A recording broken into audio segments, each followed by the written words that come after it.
The other consequences from gay marriage affecting not only children, but society in general.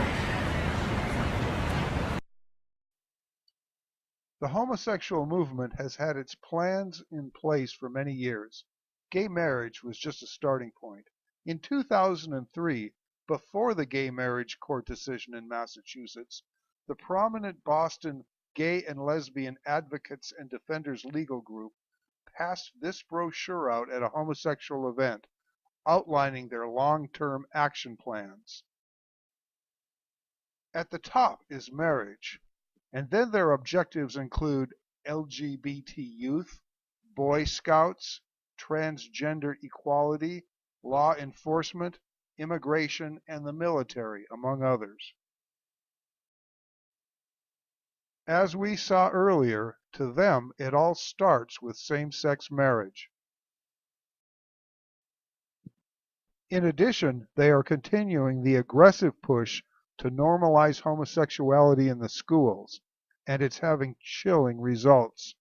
A government survey of high school students across Massachusetts showed that the percentage identifying as gay and who had same-sex physical contact rose by about 50% between 2005 and 2009. What comes next? The major theme now in Massachusetts is transcending sexual boundaries, and it's going in all directions. Polygamy is no longer an exotic concept, but is being mainstreamed wherever possible. Recently, the governor of Hawaii even admitted that if gay marriage passes there, a polygamy lawsuit by the homosexual movement will probably be next.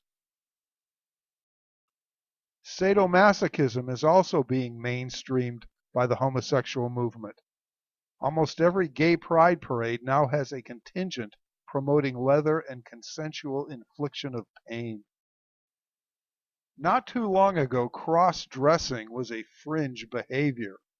Now, the transgender rights movement is celebrated at the highest levels of state government.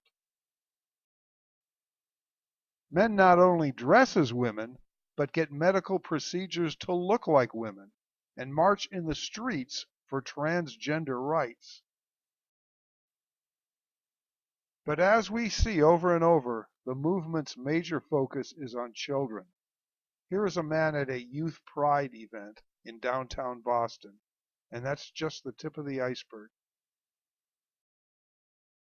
A few years ago, Fox News interviewed us about a gruesome discovery at the world-renowned Children's Hospital in Boston. The two kids in this photo from the Boston Globe were identical twin boys.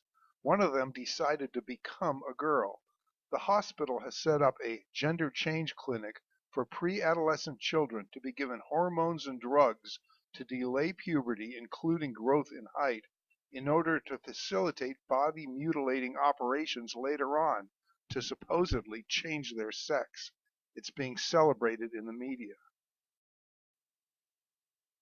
And just this year, the State Department of Education issued a directive to schools across the state that boys who decide to dress as girls should be able to use girls' restrooms, play on girls' sports teams, and be addressed by a girl's name without the parents' knowledge or consent. And other students or staff who don't agree must be disciplined or given diversity training. That is the brave new world in Massachusetts since gay marriage began. As we've shown you, the slippery slope is real. And moreover, all it takes is one state to enact it, and the activists waste no time beginning their work there and in neighboring regions that haven't yet been overcome. Once same-sex marriage gets a foothold, society becomes more oppressive, hammering citizens with the force of law. The judicial system becomes more radical and arrogant, and politicians become more cowardly. And once that concept is institutionalized, other boundaries on sexual behaviors quickly begin to fall.